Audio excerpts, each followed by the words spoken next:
Hello दोस्तों, welcome. इस video में हम कक्षा 10 के 10वें चैप्टर वृत्त की प्रश्नावली 10.2 करेंगे। इस प्रश्नावली में टोटल 13 क्वेश्चंस हैं, सभी को हम इस वीडियो में करेंगे। और बाकी क्वेश्चंस के लिए, यानी जो इसकी प्रश्नावली 10.1 है और इसका परिचय का वीडियो है, वो देखने के लिए और अन्य चैप्टर्स के वीडियोस को देखने के लिए डिस्क्रिप्शन बॉक्स में प्लेलिस्ट चेक करें। तो शुरू करते हैं इन क्वेश्चंस को सॉल्व करना वन बाय वन। पहला क्वेश्चन है, एक बिंदु Q से एक वृत्त पर स्पर्श रेखा की लंबाई 24 सेंटीमीटर तथा Q की केंद्र से दूरी 25 सेंटीमीटर है, तो वृत्त की त्रिज्या हमें बतानी है। देखो, मैं इसका फिगर बनाता हूं जिससे आपको ये समझ आए। तो यहां पर आप वृत्त देख सकते हैं, इसका केंद्र O है और ये Q बिंदु है। एक बिंदु Q से एक वृत्त पर स्पर्श रेखा खींची गई है, तो ये Q है और ये बिंदु हम P मान लेते हैं। इस तरह से ये है, ठीक है। क्वेश्चन में क्या गिवन है कि जो स्पर्श रेखा है उसकी लंबाई है 24 सेंटीमीटर, तो ये है 24 सेंटीमीटर। और जिस बिंदु से, यानी ये जो बिंदु Q है जिससे स्पर्श रेखा खींची गई है, उससे केंद्रीय लंबाई 25 सेंटीमीटर है, तो ये 25 सेंटीमीटर है। हमें इस वृत्त की त्रिज्या ज्ञात करनी है, यानी O से P की दूरी, ये OP की लंबाई हमें ज्ञात करनी है।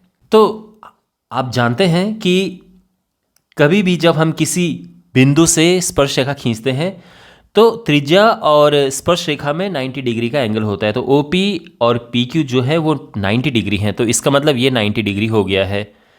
तो अब हम इसमें पाइथागोरस थ्योरम लगाएंगे, यानी त्रिभुज OPQ में पाइथागोरस प्रमेय लगाने पर, पाइथागोरस थ्योरम लगाने पर, तो यहाँ पे आप जानते हैं पाइथागोरस प्रमेय क्या कहती है कि जो कर्ण है सबसे लंबी भुजा, उसका वर्ग बराबर बाकी दो भुजाओं के वर्गों का योग। तो ये हमने पाइथागोरस प्रमेय यहाँ पर लगा दी है। जो OQ है वो 25 है, क्वेश्चन में आप देख सकते हैं। OQ इस फिगर में आप देख सकते हैं। OP ये हमें ज्ञात करना है, त्रिज्या है, और PQ है 24। तो यहाँ पर ये 625 हुआ और ये है 576।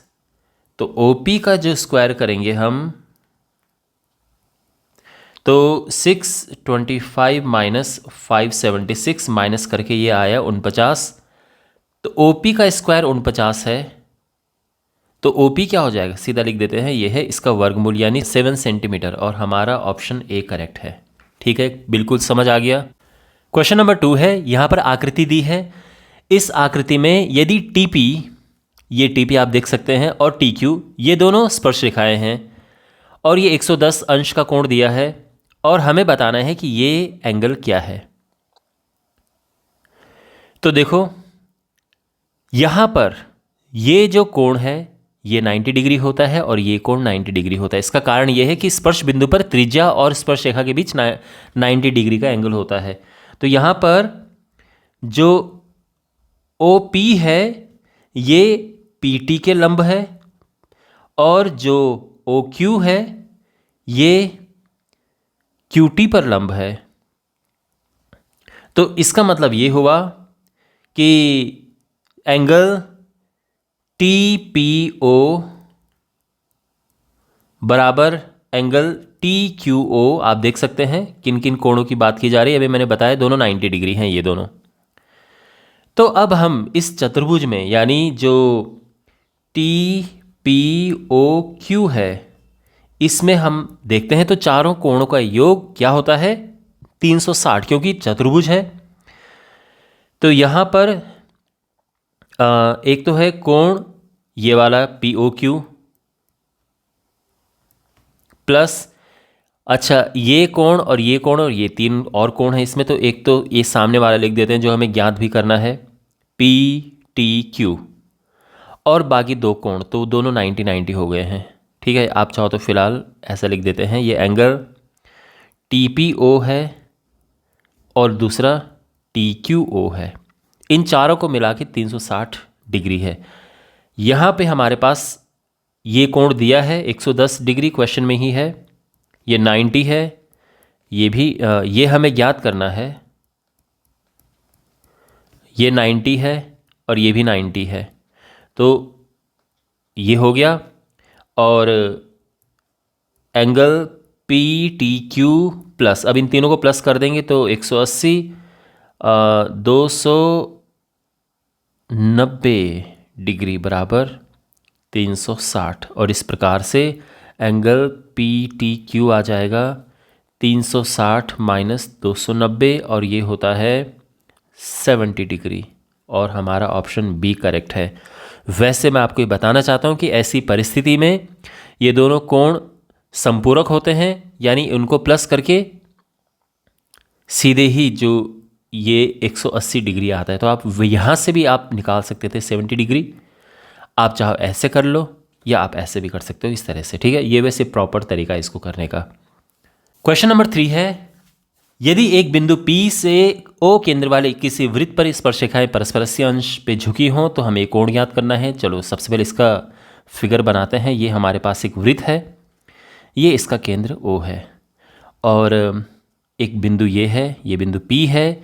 इस बिंदु से यहाँ पर दो स्पर्शरेखाएं खींची गई हैं, तो एक ये है और एक स्पर्शरेखा ये है।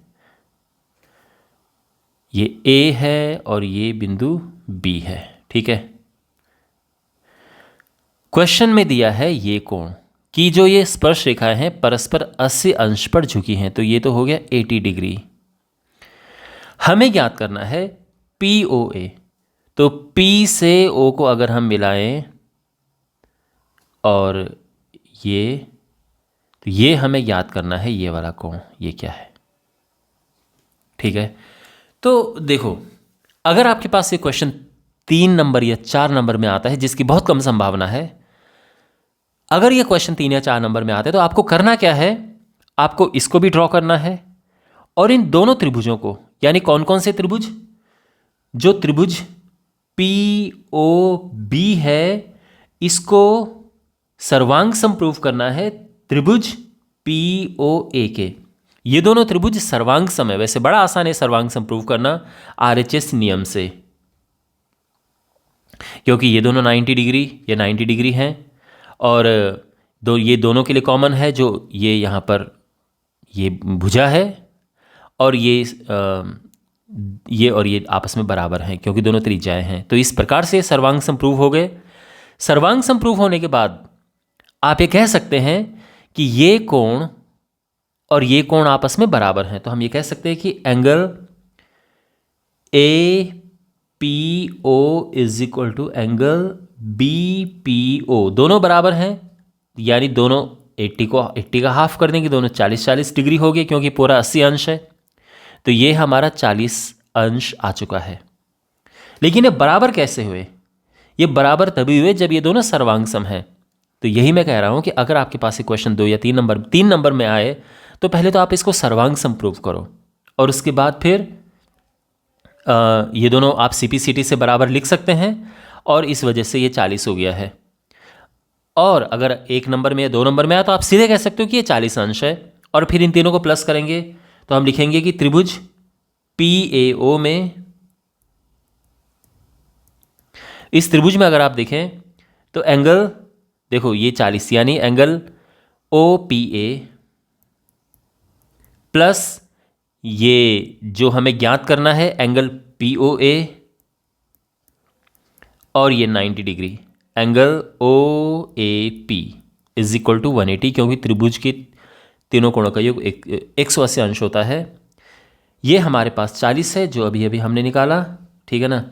इसको APO हमने लिखा है, चलो APO लिख देते हैं, बात एक ही है वैसे, ठीक है। तो ये 40 है, ये हमें ज्ञात करना है, और OAP है 90 डिग्री, और ये हो जाएगा angle POA plus 130 is 180 degree, और ये हम ज्ञात करेंगे तो 130 दाईं साइड जाएगा, और ये हो जाएगा 50 डिग्री। ये हमारा आंसर है। ओके, तो यहाँ पर ऑप्शन A करेक्ट है। क्वेश्चन नंबर 4 है, सिद्ध कीजिए कि किसी वृत्त के किसी व्यास के सिरों पर खींची गई स्पर्शरेखाएं समांतर होती हैं। तो ये एक वृत्त है और इसके और एक व्यास हम बना देते हैं, ये व्यास है,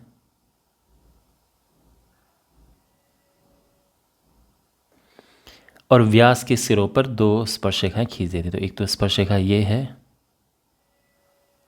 और दूसरी स्पर्शरेखा इस तरफ।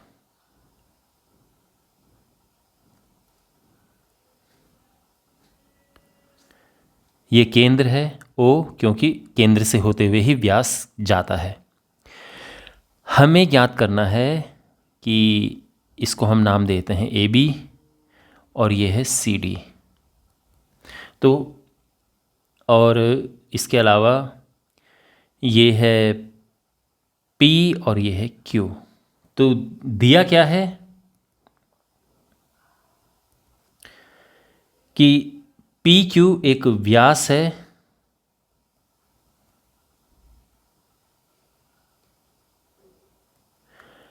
और AB और CD दो स्पर्शरेखाएं हैं, ठीक है ना।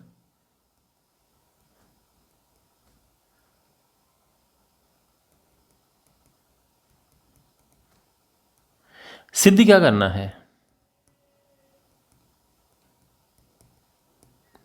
हमें सिद्ध करना है कि ये दोनों स्पर्शरेखाएं समांतर हैं। तो AB और CD को हमें समांतर करना है। अच्छा, अब मुझे एक बात बताओ, दो रेखाओं को अगर हमें समांतर प्रूफ करना होता है, हमें सिद्ध करना होता है कि समांतर हैं, तो हम क्या चीज़ सिद्ध करते हैं। तो समांतर सिद्ध करने के लिए हमें दो तीन चीज़ों में से कोई भी एक हम सिद्ध कर सकते हैं। पहला यह है कि उनके संगत कोण बराबर होने चाहिए, कॉरस्पॉन्डिंग एंगल्स हम जिसे कहते हैं। यानी ये कोण हम बराबर कर दें प्रूफ, या फिर ये कोण और ये कोण बराबर प्रूफ कर दें, या फिर ये और ये जो संगत कोण हम जिसे कहते हैं, या फिर ये और ये। ठीक है, यहाँ पर संगत कोण प्रूफ करना बराबर थोड़ा मुश्किल है। दूसरा क्या है, दूसरा यह है कि उनके जो ऑल्टरनेट इंटीरियर जिनको हम कहते हैं एकांतर अंतःकोण, ये बराबर हो। यानी ये और ये अगर हमने बराबर प्रूफ कर दिए तो हम ये मानकर चलेंगे कि ये स्पर्शरेखाएं हैं, या फिर ये और ये एकांतर अंतःकोण होते हैं और एकांतर अंतःकोण समांतर रेखाओं में बराबर होते हैं। ठीक है, इस प्रकार से यहाँ पर ये प्रूफ करना आसान है, क्योंकि हम ये जानते हैं कि ये 90 है और ये 90 है। तो ये तो एकांतर अंतःकोण हो गए और ये दोनों बराबर होते हैं क्योंकि दोनों 90-90 हैं। तो इससे हम कह सकते हैं कि ये दोनों समांतर हैं। तो आपको समझ आ गया कि कैसे हम इसमें आगे चलेंगे। वैसे 2 लाइनों में इसका आंसर आ जाएगा या ये प्रूव हो जाएगा। तो यहाँ पर जो AB और CD है, ये दो समांतर, ये दो यहाँ पर दो रेखाएं हैं। ठीक है, अभी मैं समांतर की बात नहीं कर रहा हूँ, हमें प्रूव करना है। PQ एक तिर्यक रेखा है।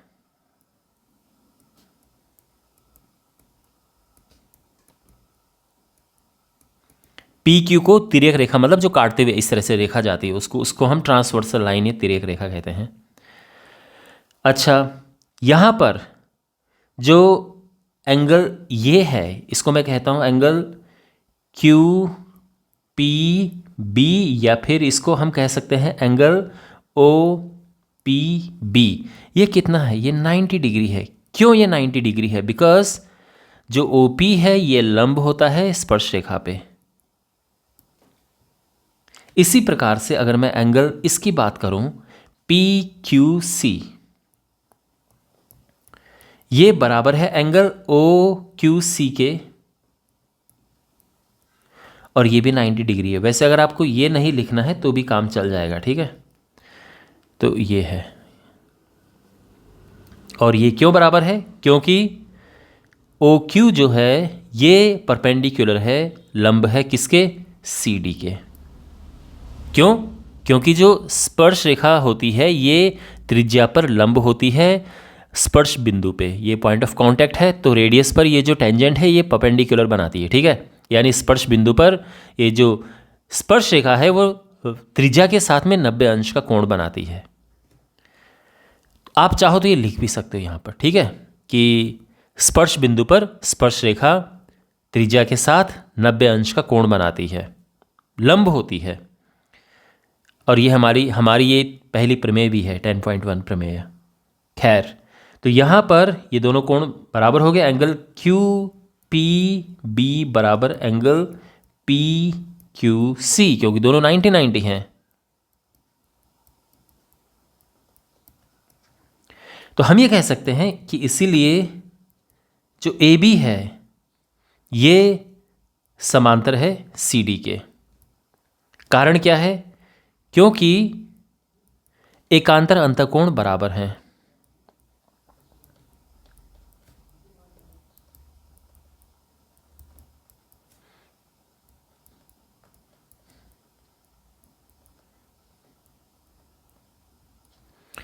तो एकांतर अंतःकोण जब बराबर होते हैं तो रेखाएं समांतर हैं। ठीक है, तो ये प्रूव हो चुका है, हेंस प्रूव्ड। क्वेश्चन नंबर 5 है, सिद्ध कीजिए कि स्पर्श बिंदु से स्पर्श रेखा पर खींचा गया लंब वृत्त के केंद्र से होकर जाता है। देखो क्वेश्चन क्या है, मैं आपको समझाता हूं। एक वृत्त है और इस वृत्त पर एक स्पर्श रेखा है। ठीक है, इसको नाम देते हैं ए बी, और जो स्पर्श बिंदु है जिस पर ये रेखा इस वृत्त को स्पर्श कर रही है वो पी है। हमें यह सिद्ध करना है कि जो स्पर्श बिंदु से परपेंडिकुलर लंब है, यानी अगर हम लंब ड्रॉ करें तो हमें यह सिद्ध करना है कि जो ये लंब है यह केंद्र से होकर जाता है। तो यहां पर ये केंद्र है। हमें यह सिद्ध करना है कि जो ये हम खींच रहे हैं ये लाइन पी से ऊपर की तरफ, ये लंब है, ये तो पक्की बात है। ये जो लंब हम खींच रहे हैं ये केंद्र से होकर जाता है, हमें सिद्ध करना है। क्वेश्चन समझ आ गया? अब इसको हम प्रूव कैसे करेंगे? इसको हम प्रूव करेंगे कॉन्ट्रडिक्शन यानी विरोधोक्ति वाला मेथड से। यानी शुरू में हम कुछ और मानकर चलेंगे, बाद में हमें महसूस होगा कि नहीं, जो हमने माना था वो गलत माना था, इसलिए पुरानी वाली बात सही है। इसी को हम विरोधाभास विधि या विरोधोक्ति द्वारा उपपत्ति या प्रूफ बाय कॉन्ट्रडिक्शन कहते हैं। ठीक है, तो देखो सबसे पहले दिया क्या है यहां पर, और हमें सिद्ध क्या करना है? हमें सिद्ध करना है कि जो ए बी है इसमें पी बिंदु है, पी से जब हम लंब डालेंगे तो वो ओ से होकर जाता है, यानी इस वृत्त के केंद्र से होकर जाता है। यह हमें सिद्ध करना है। सबसे पहले हम क्या लेंगे, हम यह मानकर चलेंगे कि ये ओ से नहीं होकर जाता है बल्कि कोई बिंदु है ओ डैश, वहाँ से होकर जाता है जब आप पी से एक लंब खींचते हैं। तो ये सबसे पहले हम ये मानकर चलते हैं, ठीक है, कि ये लंब है और ये ओ से न जाके ओ डैश से होकर जाता है। तो माना, तो इसीलिए क्या होगा, ओ डैश पी बी, ये जो कोण है ये 90 डिग्री हो जाएगा, क्योंकि लंब का मतलब ही 90 डिग्री होता है। अब हम ये जानते हैं कि ओ इस वृत्त का केंद्र है। चूंकि ओ वृत्त का केंद्र है और एक प्रमेय है, प्रमेय 10.1, कि केंद्र से जब हम स्पर्श बिंदु पर लाइन खींचते हैं जो त्रिज्या होती है यह स्पर्श रेखा के लंब होती है। तो ये हम यहां पर लिखेंगे, स्पर्श बिंदु पर जो त्रिज्या है, ठीक है ना, ये स्पर्श बिंदु है और ये त्रिज्या है, यह स्पर्श रेखा के लंब होती है। तो इसका मतलब क्या है कि एंगल ओ पी बी ये 90 डिग्री है। ये हमारी इक्वेशन नंबर 1 और ये इक्वेशन नंबर 2 है। तो यहाँ के हिसाब से क्या होना चाहिए कि जो angle O dash P B है यह बराबर होना चाहिए एंगल ओ पी बी, क्योंकि दोनों 90-90 हैं। बट जो चित्र है आकृति के अनुसार क्या है,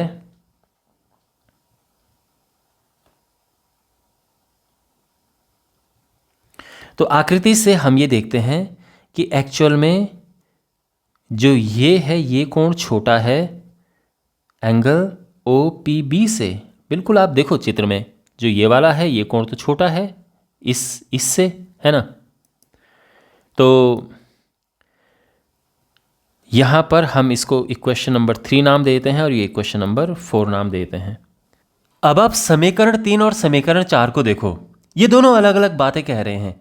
समीकरण 3 कह रहा है कि ये दोनों बराबर हैं, ये दोनों कोण बराबर हैं, और समीकरण 4 कह रहा है कि नहीं ये बराबर नहीं है, एक छोटा एक बड़ा है। इसका मतलब ये है कि इनमें विरोधाभास है। और इस विरोधाभास का कारण क्या है? इस विरोधाभास का कारण हमारी त्रुटिपूर्ण परिकल्पना है। हमने क्या कल्पना की थी? हम यह मानकर चले थे कि जो लंब है वो ओ डैश से होकर जाता है।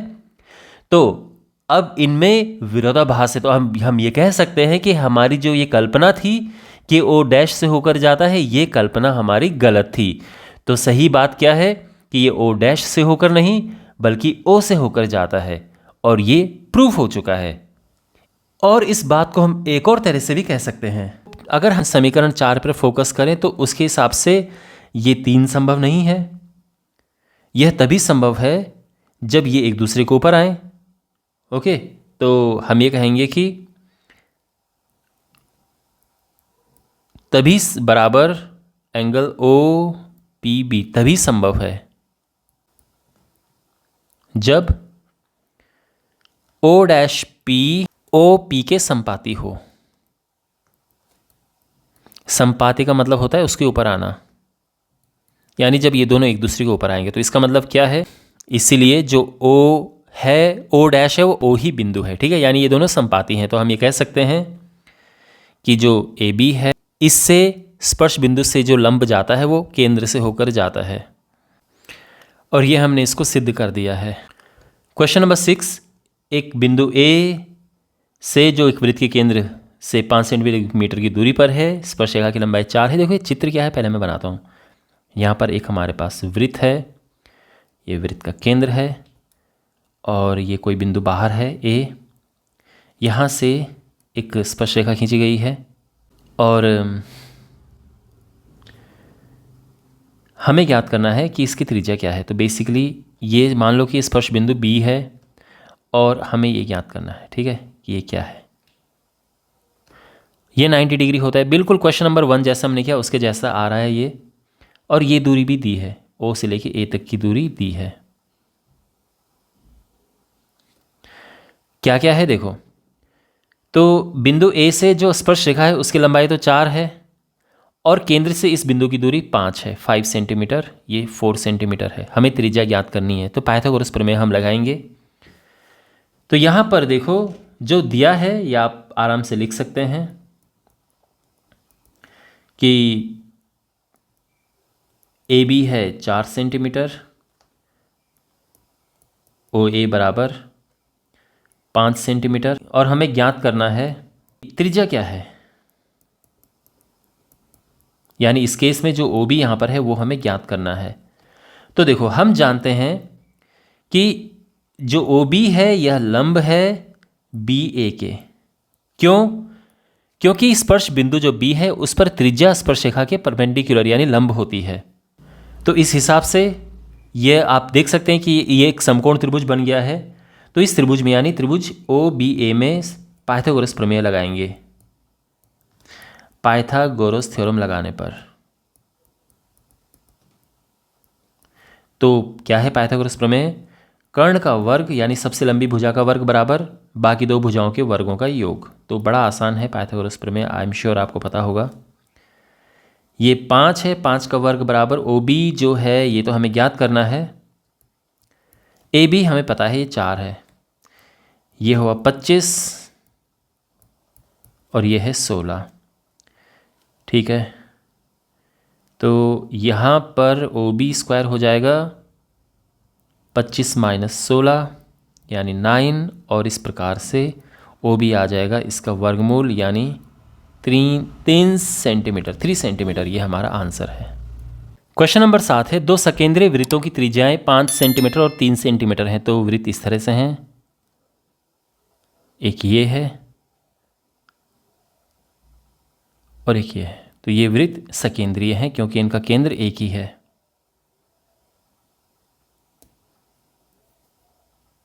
ये केंद्र है।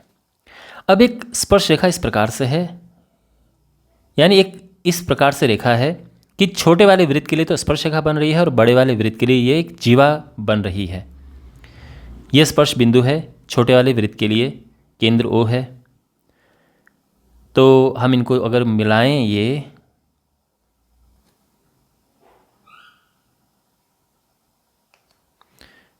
तो स्पर्श बिंदु को हम नाम देते हैं ये P है और ये Q है। ओके, और ये R। अच्छा, तो यहाँ पर देखो जो ये छोटा वृत्त है इसकी त्रिज्या है 3, है ना। जो ये बड़ा वृत्त है इसकी त्रिज्या, ये बड़े वृत्त की त्रिज्या है, ये है 5 सेंटीमीटर। और हमें ज्ञात करना है ये लंबाई। तो बड़ा आसान है, पाइथागोरस प्रमेय से हम आराम से ये ज्ञात कर देंगे और फिर इसका दुगुना करके आंसर आ जाएगा। तो अब आप समझ गए होंगे कि क्वेश्चन में किस तरह से आगे बढ़ेंगे। तो क्वेश्चन में क्या दिया है,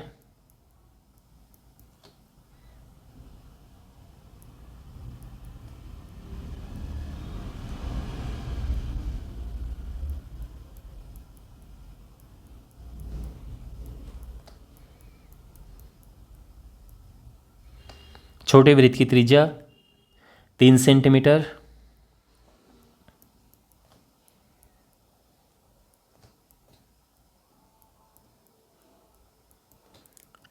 बड़े वृत्त की त्रिज्या 5 सेंटीमीटर और ज्ञात करना है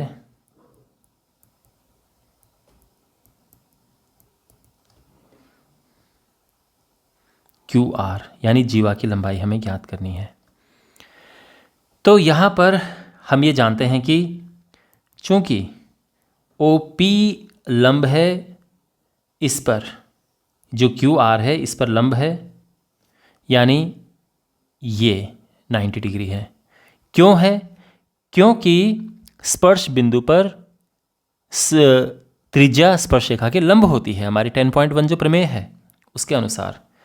तो इसीलिए हम, अब ये 90 डिग्री है तो हम इसमें पाइथागोरस प्रमेय का प्रयोग कर सकते हैं।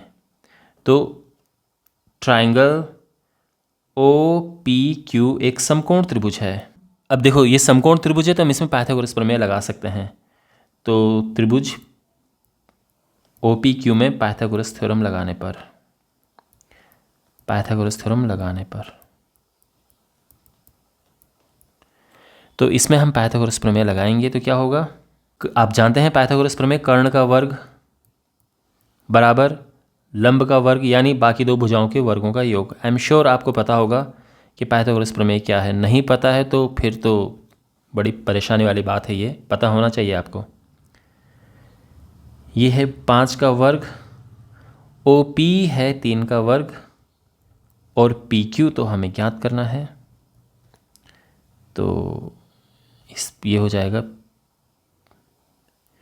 PQ स्क्वायर आ जाएगा, 5 × 5 = 25 -3 × 9 और ये हुआ 16 और PQ है ये आ जाएगा 4 सेंटीमीटर। और आप जानते हैं कि केंद्र से जब हम किसी जीवा पर लंब डालते हैं तो वह जीवा को समद्विभाजित करता है। तो इसीलिए हम ये कह सकते हैं कि जो QR है ये डबल है QP के, यानी 2 × 4 यानी 8 सेंटीमीटर हमारा आंसर है। ओके। क्वेश्चन नंबर 8 है, एक वृत्त के परिगत एक चतुर्भुज ABCD खींचा गया है। ये आकृति आप देख सकते हैं और हमें सिद्ध करना है ये। तो यहां पर किस प्रॉपर्टी का यूज हम करेंगे ये आप ढंग से सुनिए। वैसे मैं पहले से ही काफ़ी ये बता चुका हूं आपको पिछले क्वेश्चंस में कि अगर हमारे पास कोई वृत्त है और इसके बाहर एक बिंदु है, ये कोई पॉइंट है, और इससे हम इस वृत्त पर जब हम स्पर्श रेखाएं खींचते हैं, एक ये है और एक ये है, तो ये स्पर्श रेखाएं बराबर होती हैं। तो अगर ये A और ये B है तो ध्यान रखना PA और PB बराबर होते हैं। चाहे बिंदु यहां पर हो, मान लो कि ये बिंदु है, यहां से भी ये बिंदु Q है, यहां से भी जब हम स्पर्श रेखा खींचेंगे, एक स्पर्श रेखा ये जा रही है, एक स्पर्श रेखा ये जा रही है, और ये बिंदु C और ये D आप मान कर चलो, तो ये भी आपस में बराबर होते हैं। तो हम ये कह सकते हैं कि QC बराबर QD। तो आप समझ गए, किसी भी बाहरी बिंदु से जब हम किसी वृत्त पर स्पर्श रेखाएं खींचते हैं तो वो स्पर्श रेखाएं बराबर होती हैं। इस प्रॉपर्टी का हम यूज करेंगे इस क्वेश्चन को सॉल्व करने में। तो अब आप इस फिगर को देखिए, यहां पर A बिंदु से जब हम स्पर्श रेखा खींच रहे हैं तो AP एक स्पर्श रेखा है, AS एक स्पर्श रेखा है। तो एक बिंदु से जब हम इस वृत्त पर स्पर्श रेखाएं खींच रहे हैं तो ये दोनों बराबर होंगे। क्यों? मैंने अभी आपको प्रॉपर्टी समझाई थी। इसी प्रकार से ये B बिंदु है, इससे जब हम इस वृत्त पर स्पर्श रेखा खींच रहे हैं तो ये PB और मतलब BP और BQ ये आपस में बराबर होंगे। इसी प्रकार से सी बिंदु से हम इस वृत्त पर स्पर्शरेखा जब खींचेंगे तो सी क्यू और सी आर आपस में बराबर होंगे, और डी से भी जब हम खींचेंगे स्पर्शरेखाएं तो डी आर और डी एस आपस में बराबर होंगे। ठीक है, ओके। तो ये प्रॉपर्टी है, ये हम पहले यहाँ पर लिखेंगे। वैसे ये जो प्रमेय है ये प्रमेय 10.2 है, आपकी बुक में जो प्रमेय है वो 10.2 है। तो इसको पहले यहाँ पे लिखते हैं। बाह्य बिंदु से वृत्त पर खींची गई स्पर्श रेखाओं की लंबाइयाँ बराबर होती हैं, इसीलिए हम ये कह सकते हैं कि AP बराबर AS, इसके साथ में BP बराबर BQ,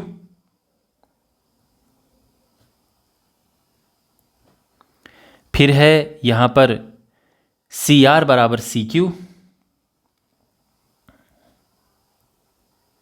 और यहां पर हम लिखेंगे कि DR बराबर DS, क्योंकि ये भी बराबर हैं। अब हमने यहां पर इस तरह से इसको लिखा है, बहुत समझदारी से हमने ये लिखा है। क्यों मैं ये कह रहा हूं, आपको समझ आ जाएगा।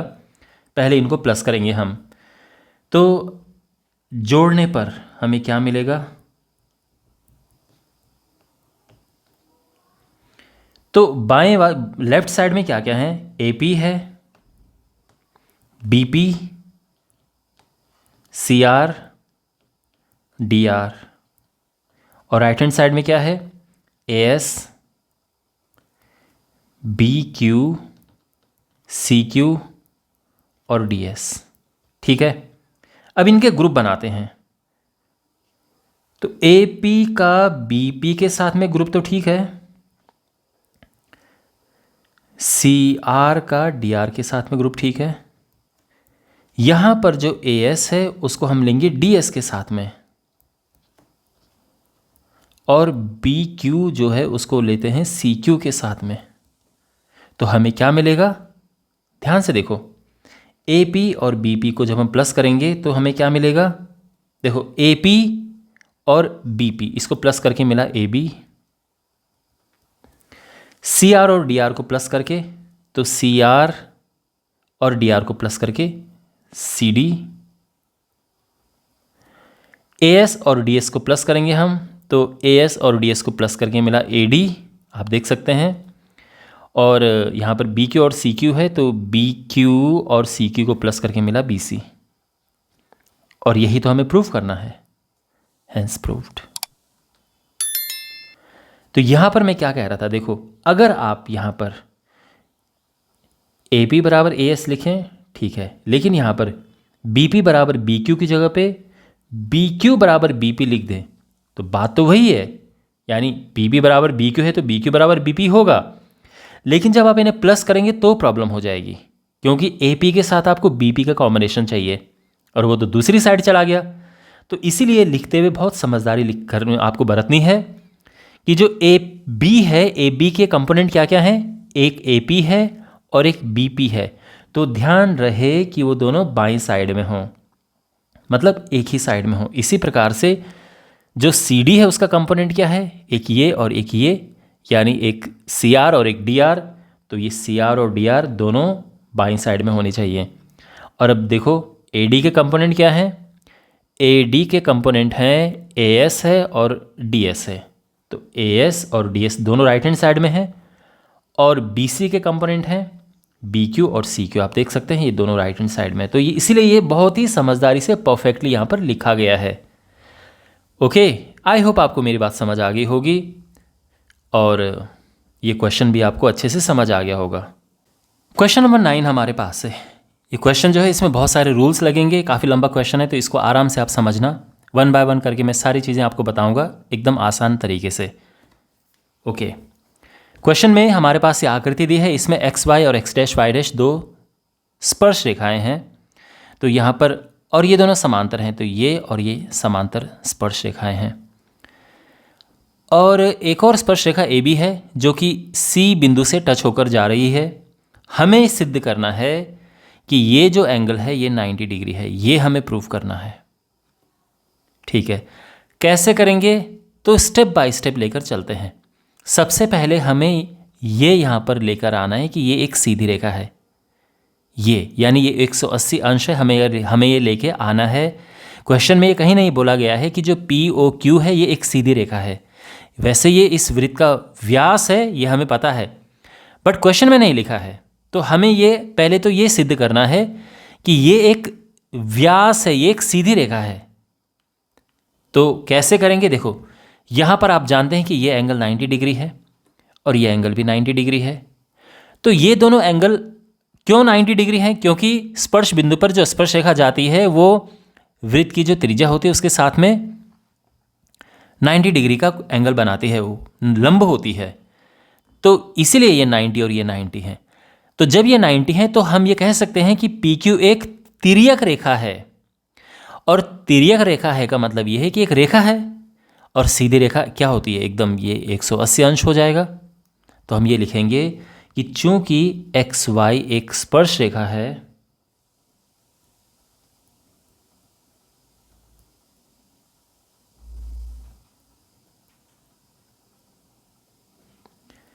इसीलिए एंगल YPO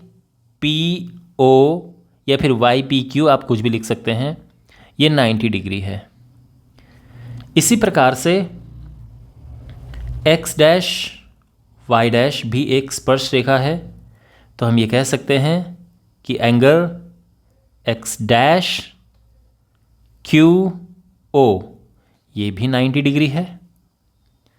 अब चूंकि ये दोनों एंगल YPO बराबर है एंगल X डैश QO, ये दोनों बराबर हैं, और ये तो क्वेश्चन में ही है कि XY जो है वो समांतर है X डैश Y डैश के। तो हम ये कह सकते हैं कि PQ एक रेखा है, PQ एक तिर्यक रेखा है। वैसे तो तिर्यक इम्पॉर्टेंट नहीं है, रेखा है यहाँ पर, ये इम्पॉर्टेंट है। तो हम ये कह सकते हैं कि जो एंगल POQ है ये 180 अंश है। ये बहुत इंपॉर्टेंट चीज़ हमें पता चली है। इक्वेशन नंबर 1 इसको नाम दे देते हैं। अब यहाँ पर देखो, इसको हटाते हैं यहाँ से, क्योंकि हमें प्रूव करना है। तो जो चीज़ें प्रूव करनी होती है हम लिखते नहीं हैं, जो केवल दी होती हैं वो लिखा जाता है। तो यहाँ पर O से हम C को मिलाते हैं। सबसे पहले पहला काम ये हमें करना है। तो O से C को मिलाने पर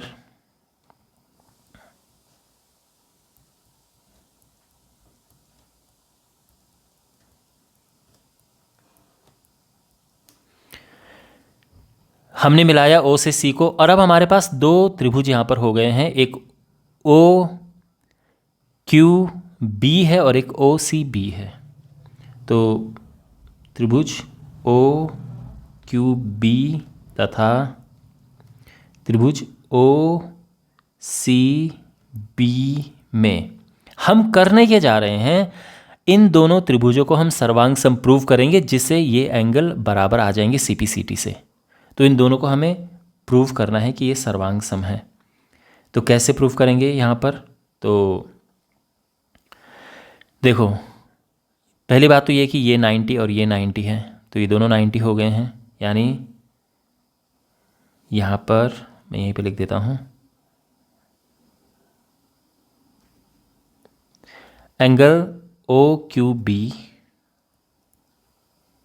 बराबर एंगल OCB दोनों 90 हैं। OB दोनों के लिए कॉमन है, तो मैं लिख देता हूँ कि OB बराबर OB, ये दोनों में कॉमन है।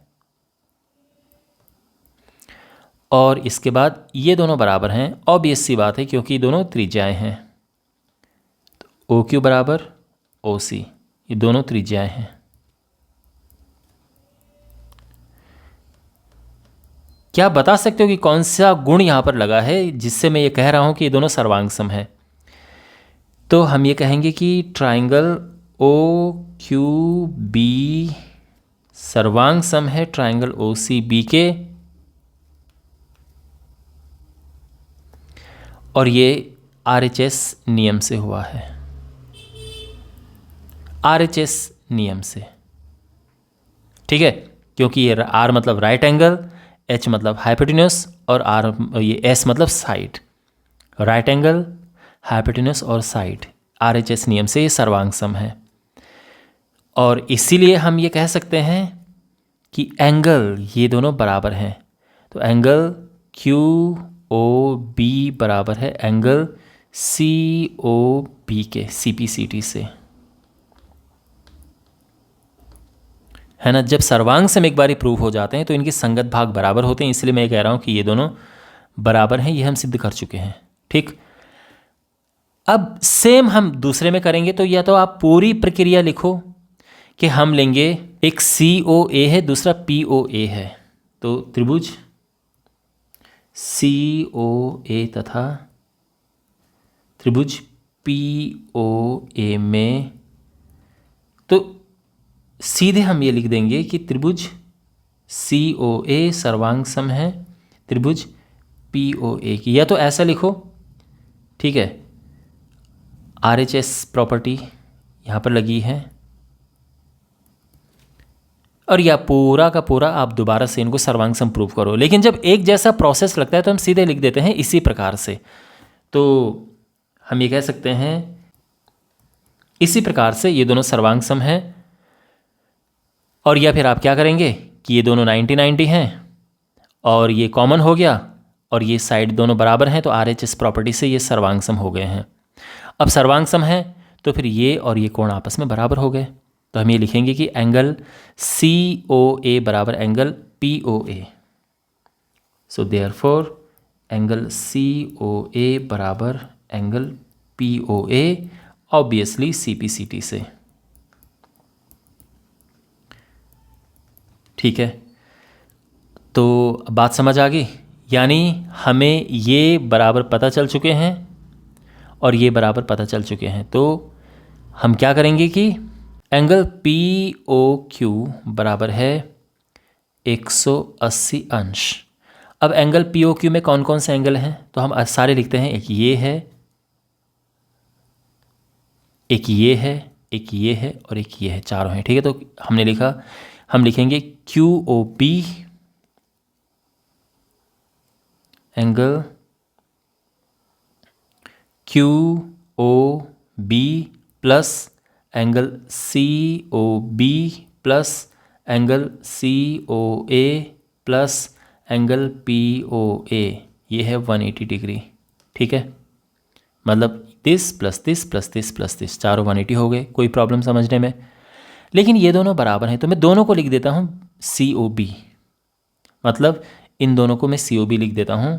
तो ये हो गया एंगल COB और ये तो पहले से ही COB है। मैंने ऐसा क्यों लिखा? क्योंकि जो ये है QOB ये COB के बराबर है, तो इसी वजह से मैंने लिखा है। और COA को मैं नहीं छेड़ूंगा, लेकिन POA को मैं लिख दूंगा COA, क्योंकि दोनों बराबर हैं। तो यहाँ पर ये दो बार है लिखा, दो ट्वाइस एंगल COB और ये ट्वाइस एंगल COA, है ना, दो बार है। तो ये अब दो यहाँ से कॉमन आ गया, तो angle COB plus angle COA ये 180 है, और angle COB plus angle COA ये आ चुका है 90 डिग्री, दो से भाग देके। और अब देखो COB यानी ये और COA यानी ये, इनको प्लस करोगे तो क्या आएगा? ये आएगा ना AOB, तो ये हो जाएगा एंगल AOB बराबर 90 डिग्री, हैंस प्रूफ्ड। ओके, तो आई होप ये सॉल्यूशन आपको अच्छे से समझ आया होगा। सिद्ध कीजिए किसी बाह्य बिंदु से किसी वृत्त पर खींची गई स्पर्श रेखाओं के बीच का कोण स्पर्श बिंदुओं को मिलाने वाले रेखाखंड के द्वारा केंद्र पर अंतरित कोण का संपूरक होता है। देखो क्वेश्चन को मैं आपको आसान भाषा में चित्र के माध्यम से समझाता हूँ। तो ये हमारे पास एक वृत्त है और ये इसका केंद्र है। एक बिंदु बाहर है और इस बिंदु से हम इस पर स्पर्श रेखाएं डालेंगे। तो ये एक स्पर्श रेखा है और ये दूसरी स्पर्श रेखा है। ये बिंदु P, इस बिंदु को A ले लेते हैं और इसको B ले लेते हैं, ठीक है। A और B जो है इनको कहते हैं स्पर्श बिंदु, केंद्र इसका O है। तो यहाँ पर क्या कहा गया है कि A से B को जो मिलाने वाला रेखाखंड है, स्पर्श बिंदु को मिलाने वाला जो रेखाखंड है, तो ये रेखाखंड इस तरह से है। ये जो रेखाखंड है और ये इस केंद्र पर कोण अंतरित करता है, तो यहाँ पर ये कोण अंतरित होता है इस रेखाखंड के द्वारा। हमें ये सिद्ध करना है कि ये और ये समपूरक है। समपूरक का मतलब ये है कि इनको अगर हम प्लस करें तो ये 180 अंश होता है। तो क्वेश्चन में लिखते हैं सबसे पहले कि क्या दिया है। सिद्ध क्या करना है कि angle A P B plus angle A O B ये 180 डिग्री है, ये हमें सिद्ध करना है। तो ये है, आप जानते हैं कि जो स्पर्श बिंदु है, स्पर्श बिंदु पर स्पर्श रेखा और त्रिज्या एक दूसरे पर लंब होते हैं। तो हम ये लिखेंगे यहाँ पर, चूंकि स्पर्श बिंदु पर जो त्रिज्या है, यानी ये त्रिज्या है और ये स्पर्श रेखा है, तो ये आपस में लंब है, यानी ये 90 डिग्री है। तो यानी हम ये लिखेंगे कि एंगल ओ ए पी ये 90 डिग्री है। और इसी प्रकार से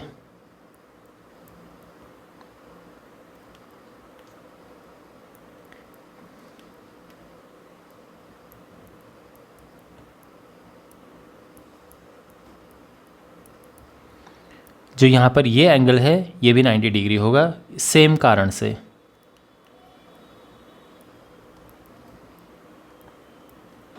तो ये दोनों 90 हो गए।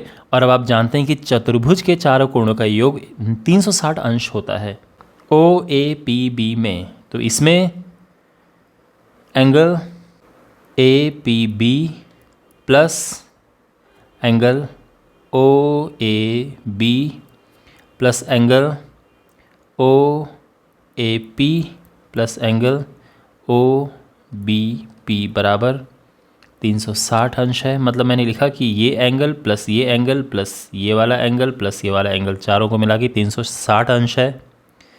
इसीलिए angle A P B plus, अच्छा ये 90 डिग्री है ना ये वाला एंगल, और ये भी 90 डिग्री है। तो ये हो गया 360 अंश। तो हम ये कह सकते हैं कि angle A P B plus angle O A B बराबर 180 अंश है, क्योंकि ये 180 राइट हैंड साइड में जाएगा, माइनस हो जाएगा, और ये सिद्ध हो चुका है। ठीक है। क्वेश्चन नंबर 11 है, हमें सिद्ध करना है कि किसी वृत्त के परिगत समांतर चतुर्भुज समचतुर्भुज होता है। तो इसका फिगर देखो पहले बनाते हैं। तो यहाँ पर एक वृत्त आप देख सकते हैं, इस वृत्त का केंद्र ये है और ए बी सी डी एक समांतर चतुर्भुज है और हमें यह सिद्ध करना है कि एक समचतुर्भुज है। तो दिया है ए बी सी डी एक समांतर चतुर्भुज है और सिद्ध करना है कि ए बी सी डी एक समचतुर्भुज है। देखो समांतर चतुर्भुज क्या होता है? समांतर चतुर्भुज होता है जिसमें आमने सामने की भुजाएं समांतर होती हैं और बराबर होती हैं। ये इसके बराबर है, ये इसके बराबर है। समचतुर्भुज में क्या होता है कि इसमें चारों भुजाएं बराबर होती हैं और आमने सामने की भुजाएं समांतर तो होंगी ही होंगी, ये समांतर तो हैं ही हैं, लेकिन इसमें चारों भुजाएं बराबर होती हैं। तो अगर हम ये सिद्ध कर पाएँ कि इसकी चारों भुजाएं बराबर हैं तो हमारा ये इसका मतलब जो हमें प्रूव करना है वो आ जाएगा। तो बस हमारा क्या उद्देश्य है, क्या मकसद है कि हमने चारों भुजाएं बराबर इसकी प्रूव करनी है। तो यहाँ पर ये जो बिंदु है इनको नाम देते हैं पी क्यू आर एस।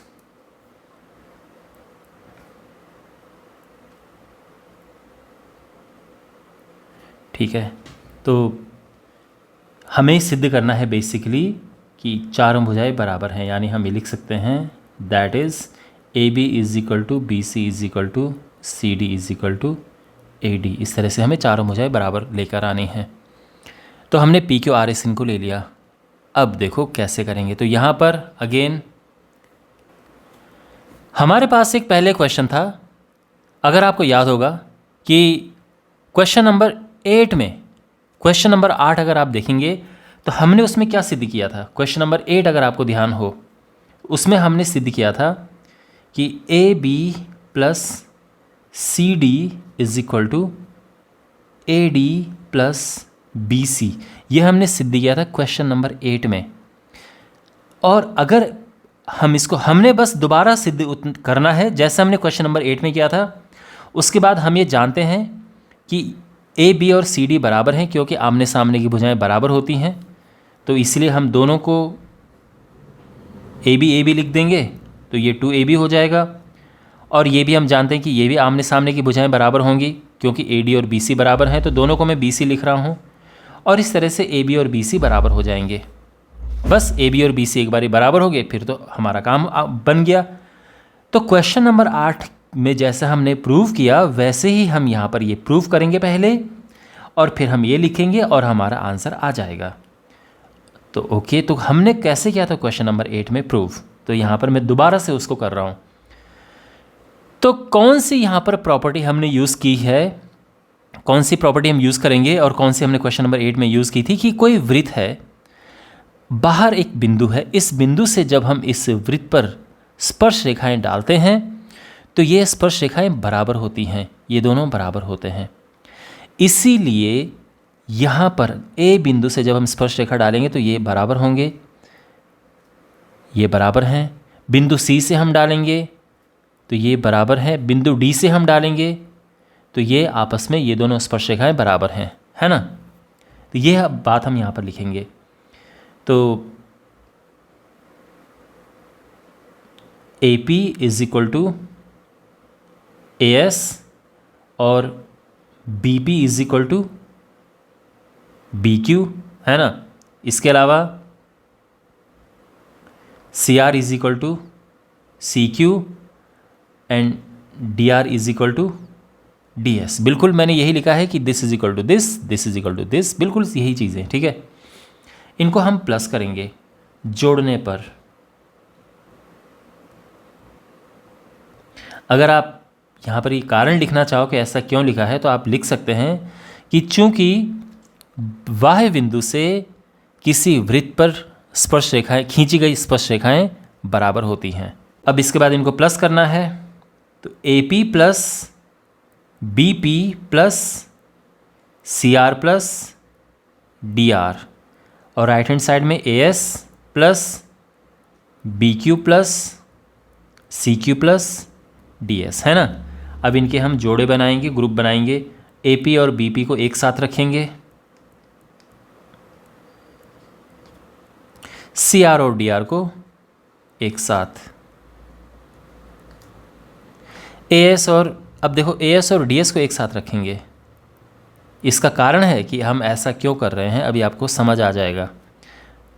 और BQ और CQ को हम एक साथ रखेंगे तो आप देखेंगे कि AP और BP मिलाकर बनता है AB और CR DR बनाकर बनता है CD। AS और DS मिलाकर बनता है ये AS DS मिलाकर AD और BQ C को मिलाकर BC बनता है ना। अच्छा, तो इसको इक्वेशन नंबर 1 नाम देते हैं। अब चूंकि ये हम जानते हैं कि AB बराबर CD है और है ना आमने सामने की भुजाएं बराबर हैं क्योंकि यह एक समांतर चतुर्भुज है, साथ में बराबर है AD is equal to BC। ये क्यों बराबर हैं? क्योंकि ABCD एक समांतर चतुर्भुज है। समांतर चतुर्भुज को हम इस तरह से भी लिख देते हैं पैरेललोग्राम। तो यहाँ पर हम क्या करेंगे, तो इसीलिए समीकरण 1 क्या बन जाएगा,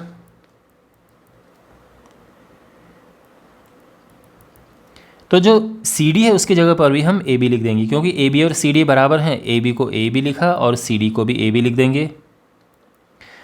यहाँ पर हम AD को चलो AD को AD लिख दो और BC की जगह पे भी AD आ जाएगा। इस प्रकार से twice AB is equal to twice AD, 2 से 2 कटा और ये आ चुका है AB is equal to AD। बात समझ आ गई? अच्छा, तो AB is equal to AD है और AB किसके बराबर है? ABCD के बराबर है। और AD BC के बराबर है, तो चारों बराबर हो गए ना। तो इसीलिए ABCD एक समचतुर्भुज है।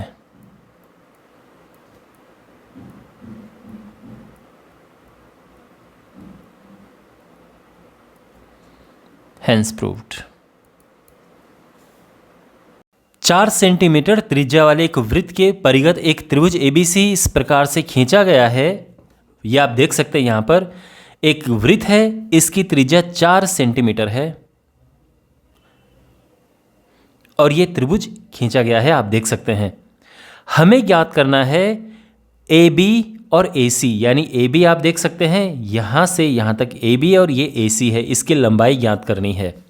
ठीक है, यहां पर इन दोनों बिंदुओं को नाम दे देते हैं, ये E है और ये F है,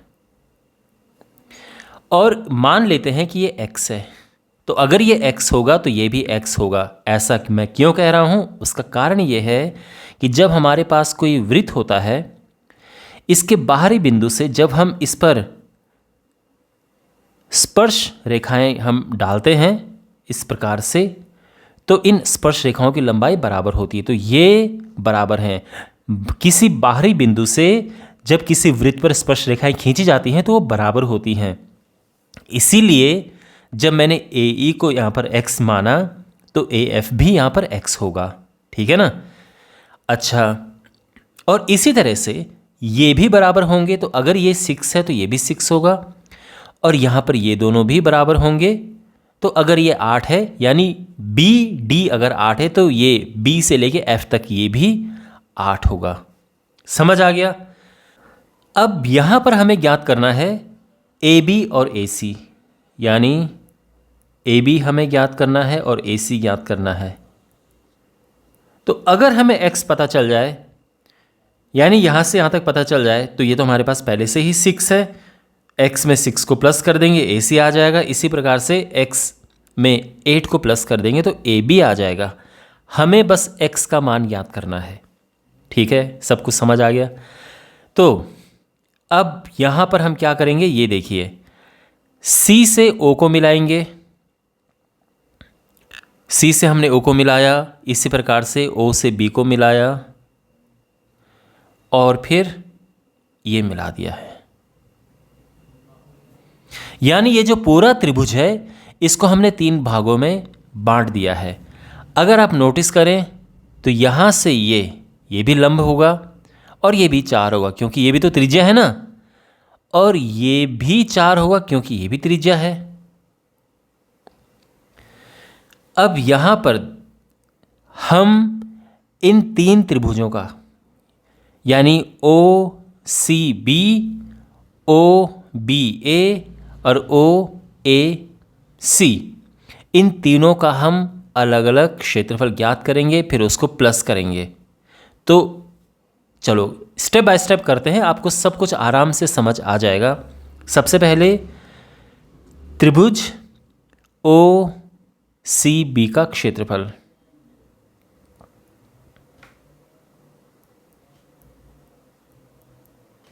तो आप जानते हैं किसी भी त्रिभुज का जो क्षेत्रफल हाफ इंटू आधार, आधार यानी C से लेके B तक, इंटू जो ये हाइट होती है, यानी ये फॉर्मूला होता है किसी भी त्रिभुज के क्षेत्रफल का। तो ये हो जाएगा हाफ इंटू आधार, क्या है यहाँ से यहाँ तक क्या है भाई, देखो यहाँ पर जो C से लेके B है ये है 6 + 8 यानी 14 सेंटीमीटर।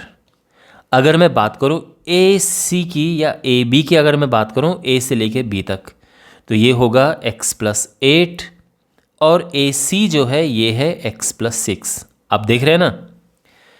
तो यहाँ पर जो CB है ये है 14 और OD तो 4 है, तो ये 2 से 2 कटेगा और ये आ जाएगा 14 दूने 28 सेंटीमीटर स्क्वायर। अब हम त्रिभुज किसका क्षेत्रफल, OAB का क्षेत्रफल निकालेंगे।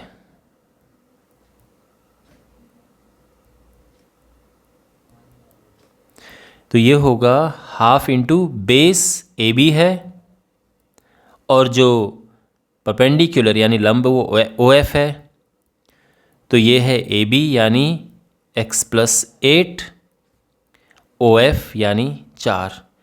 अब 2 से ये काटेंगे तो ये हो जाएगा 2x+8 दूनी 16। इतना समझ आ गया, सिंपल कैलकुलेशन है। और इसी प्रकार से त्रिभुज ओ ए सी का क्षेत्रफल, तो फिर वही हाफ इंटू बेस, आधार इस बार ए सी है और लंब इस बार ओ ई है, तो ये हुआ हाफ इंटू आधार जो है x+6 है और जो लंब है वो 4 है, 2 कट और ये हुआ 2x+6 दूने 12, ये आ चुका है। तो अगर हम पूरे त्रिभुज का क्षेत्रफल निकालेंगे तो तीनों को प्लस कर देंगे, तो हम लिखेंगे इसीलिए त्रिभुज ए बी सी का क्षेत्रफल,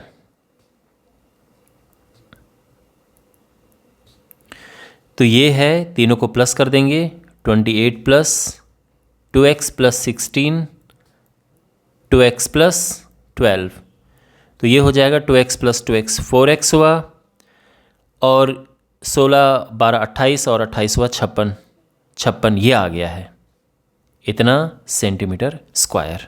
समझ गए आप? तो ये तो है इसका क्षेत्रफल, हमने इस तरह से निकाला है। अब सेम इसका क्षेत्रफल हम दूसरे तरह से ज्ञात करेंगे और वो है हीरोन्स का सूत्र। हीरोन का जो सूत्र है उससे हम इसका क्षेत्रफल निकालेंगे। तो यहाँ पर हमारे पास जो त्रिभुज है, ये जो त्रिभुज है, ये A है, ये B है, ये C है, ये 14 है, ये x+8 है और ये x+6 है। जो ऊपर त्रिभुज है मैंने उसी को यहाँ पर लिखा हुआ है, ठीक है ना, बिल्कुल। और अगर हमें यहाँ पर इसका क्षेत्रफल ज्ञात करना हो तो कैसे करेंगे? तो सबसे पहले जो ये भुजाएं हैं इनको ए बी सी नाम देते हैं, तो माना ए बराबर, तो किसी भी भुज, इसको ए नाम दे देते हैं, इसको ये जो है इसको बी नाम दे देते हैं और इसको सी नाम दे देते हैं, ठीक है ना। तो माना a = 14, b है x+6 और c है x+8। तो हीरोन का जब हम सूत्र लगाते हैं तो सबसे पहले हम s ज्ञात करते हैं, जिसे हम अर्ध परिमाप यानी सेमी पैरामीटर कहते हैं। तो हम क्या करते हैं, तीनों भुजाओं को प्लस करेंगे, 2 से भाग देंगे, अर्ध परिमाप कहते हैं इसको हिंदी में, तो यानी पूरी परिमाप का आधा, और ये हो जाएगा x+x/2x, 14 6 20 और 8 28/2, 2 से भाग देने के बाद ये आएगा x+14। अभी तक ये केवल s आया है। तो यहाँ पर जो है त्रिभुज ABC का क्षेत्रफल, तो हीरोन का सूत्र हम यहाँ पर लगाएंगे, ठीक है। तो क्या होता है, s × s-a × s-b × s-c, ये है हीरोन का सूत्र। अब यहाँ पर इन सभी वैल्यूज़ को हम लगाते हैं, तो देखो s है x+14, ये s है केवल, s-a क्या होगा, तो s की जगह पे हम लिखेंगे x+14 और a है 14, तो -14 हो गया, ठीक है।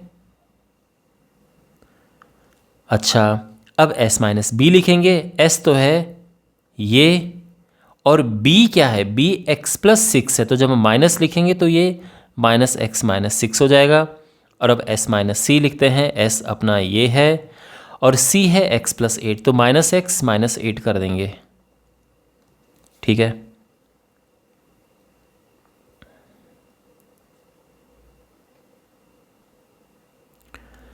तो ये है x+14, यहाँ 14 से 14 कैंसिल हुआ, x आया, ठीक है ना। यहाँ x से x कैंसिल हुआ, ये 14 से 14 कैंसिल, x से x कैंसिल, और यहाँ भी x से x कैंसिल होगा। तो 14 में से 6 गया 8, और यहाँ 14 में से 8 गया 6, ये है। और यहाँ पर फाइनली ये हो जाएगा x into x plus 14 into 8 छगे, आप इसको चाहो तो 48 लिख सकते हो। ठीक है, फिलहाल इसको ऐसा छोड़ देते हैं। अब हमारे पास देखो, यहाँ तो हमने क्षेत्रफल ये ज्ञात किया था 4x प्लस 56, है ना, और यहाँ हमने ये क्षेत्रफल ज्ञात किया है, दोनों को बराबर रखेंगे हम। तो ये है समीकरण नंबर 1, नाम इसको दे देते हैं, और ये समीकरण नंबर 2, इसे नाम देते हैं। दोनों को हम बराबर करेंगे। तो समीकरण 1 और 2 से, तो यानी 4x प्लस 56 ये हो जाएगा root x into x plus 14 into 48। वैसे नंबर को पहले लिखा जाता है, ये हमारी परंपरा है, तो हम ऐसा लिख देते हैं, बात एक ही है वैसे। अब हम दोनों पक्षों का वर्ग करेंगे। तो दोनों पक्षों का जब हम वर्ग करेंगे, अच्छा एक और काम करते हैं, यहाँ से 4 कॉमन ले लो फिलहाल, ठीक है, अगले स्टेप में वर्ग कर देंगे।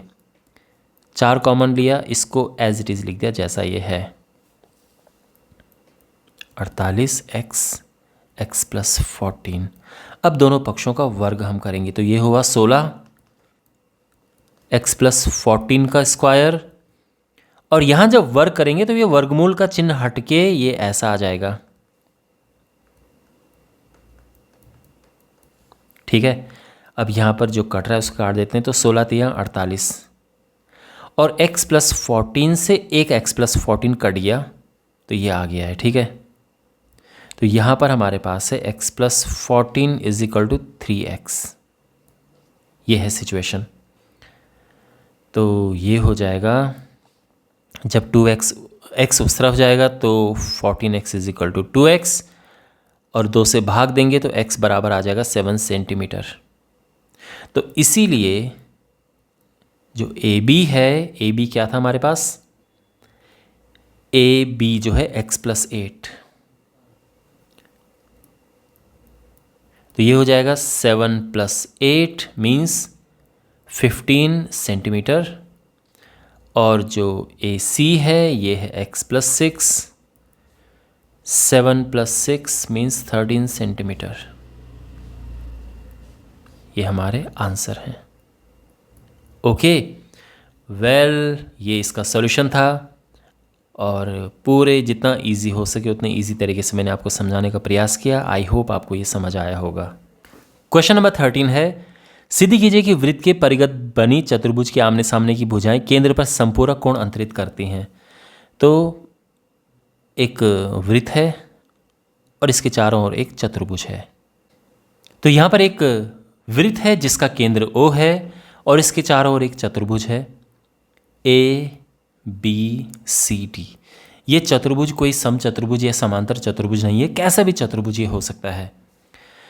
हमें सिद्ध ये करना है कि जो आमने सामने की भुजाएं केंद्र पर कोण बनाती हैं, तो देखो भुजाएं केंद्र पर कैसा कोण बना रही है, देखो तो यहां पर ये जो भुजाएं हैं ये आप देख सकते हैं केंद्र पर कोण अंतरित कर रही हैं। तो हमें सिद्ध क्या करना है, जो आमने सामने की भुजाएं हैं, जैसे आमने सामने का मतलब ये AB है और ये CD है, तो ये केंद्र पर कौन सा कोण अंतरित कर रही हैं, तो AB केंद्र पर कोण अंतरित करेगी एंगल AOB, और CD कोण केंद्र पर कोण अंतरित करेगी एंगल COD।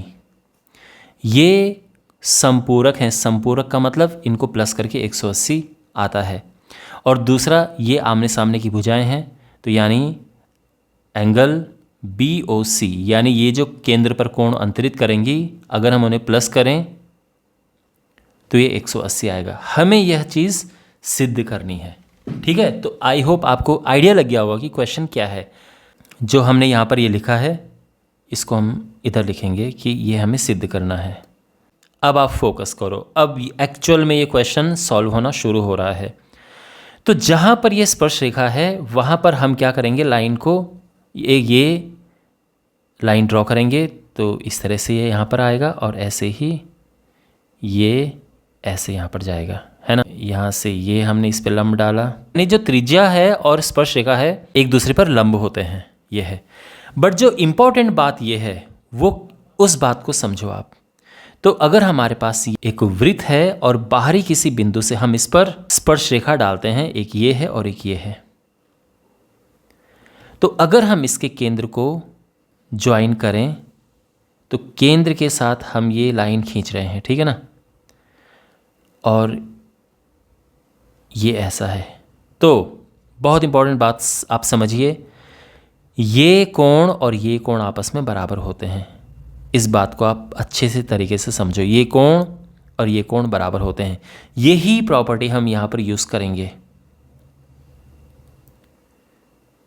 तो यहाँ पर ये जो कोण है, अगर ये कोण को मैं x लूँ तो ये कोण भी x होगा उसी प्रॉपर्टी की वजह से। ये y है तो ये भी y होगा, ये z है तो ये भी z होगा, और अगर ये w है तो ये भी w होगा, इसी प्रॉपर्टी की वजह से। ठीक है, जो मैंने यहाँ पर लिखा है, अगर ये x है तो ये भी x है, सेम चीज़ आप देखो। तो हम यही लिखेंगे यहाँ पर कि इसको हम नाम दे देते हैं E F G H। तो यहाँ पे हम ये लिखेंगे कि एंगल ए ओ ई बराबर एंगल ए ओ एच, और इसको हम x मान रहे हैं, बी ओ एफ। ये दोनों को y मान लिया है क्योंकि ये दोनों बराबर हैं, तो दोनों को y मान लिया है। इसी तरह से सी ओ एफ एंड सी ओ जी बराबर हैं,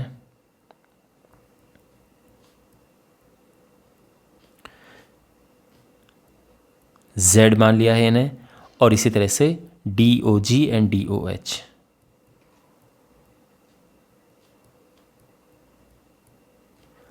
ये w, ठीक है।